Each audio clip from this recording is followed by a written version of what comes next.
আজকে আবারও তোমাদের সামনে আসলাম একাদশ ও দ্বাদশ শ্রেণীর গণিত দ্বিতীয় পত্র থেকে। আমি বিস্তৃতি, দ্বিপদী ও বিস্তৃতি নিয়ে আলোচনা করব। আমি আজকে তোমাদের সামনে যে প্রশ্নটি সলিউশন করে দেখাবো তা কিন্তু আমি বোর্ডে লিখে রাখছি। তোমরা যদি ভিডিওটি শুরু থেকে শেষ পর্যন্ত দেখো, ইনশাআল্লাহ তোমরা খুব সহজভাবে বুঝতে পারবে।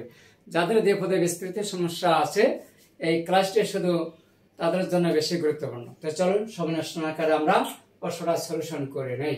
তাহলে এখানে কি বলা আছে?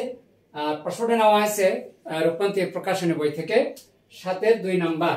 তোমাদের কাছে যদি বইটি থাকে ইনশাআল্লাহ প্রশ্নমালা খুলে অঙ্কটা পেয়ে যাবে। তাহলে এখানে আমরা নিয়ে নেব প্রথমে a + 2x⁵ এর বিস্তৃতির r+1 তম পদ। অতএব tr+1। তোমরা তো অবশ্যই জানো tr+1 সমান কি, এটা কি তোমরা জানো? এই যে সূত্র সাধারণ পদ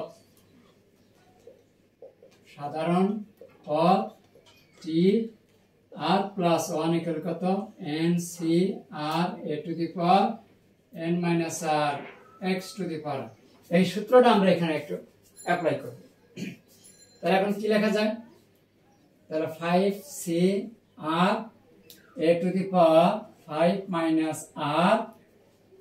আর 2x⁴ হিসাব করলে কত আসে? 5cr(a⁵ আর 2r(x⁴) ঠিক আছে। তাহলে অতএব x³ এর সহগ, অতএব x³ এর সহগ কত হবে?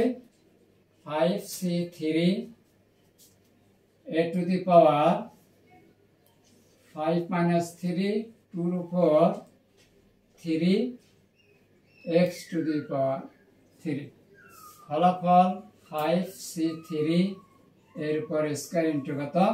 8x³ শর্ত মতে, যেহেতু এখানে সহগ x³ এর সহগ কিন্তু এইটুকু অংশ হচ্ছে x³ এর সহগ। সরি, এটা দেওয়ার দরকার নাই। এটা হচ্ছে x³ এর সহগ। তাহলে তার ফলাফল কিন্তু আমাদের দেওয়া আছে এখানে কত? 320। তাহলে আমরা কি লিখতে পারি? তাহলে 5c3(a² = 320। তাহলে বা 5c3 তো কত হয়? 10, আর 10 এখানে 10 ইনটু কত? a² into 8 320। একটু ডান দিকে গেলাম, তাহলে 8 10 80 a² 320 বা a² কত? 380 a²। তাহলে এখানে 320 ভাগ কত? 80। তাহলে a² কত? 0 0 করে 4 8 32। অতএব এর মান হচ্ছে +-2। এইটা হচ্ছে আমাদের উত্তর। ইনশাআল্লাহ তোমরা বুঝতে পেরেছো, খুব সহজ। তোমরা যদি একটা সূত্রগুলো জানা থাকে, এখানে আমাদের এই সূত্রটা আছে, এই সূত্রের সাহায্যে অঙ্কটা খুব তাড়াতাড়ি হয়ে গেল। গণিত ভালো জানতে গেলে তোমাদেরকে অবশ্যই সূত্র ক্লিয়ার থাকতে হবে, সূত্র জানতে হবে। তাছাড়া কিন্তু গণিত তোমাদের কাছে ভালো লাগবে না, শিখতেও মজা পাইবে না। ঠিক আছে? তাহলে অবশ্যই তোমরা ভিডিওটি যখন দেখবে তার আগে সূত্রটা ক্লিয়ার করে নেবা, মনোযোগ সহকারে দেখবা। ইনশাআল্লাহ তোমরা খুব সহজভাবে বুঝতে পারবে, কোনো প্রকার অসুবিধা হবে না। এই ছিল আমার আজকের এই ভিডিও ক্লাস।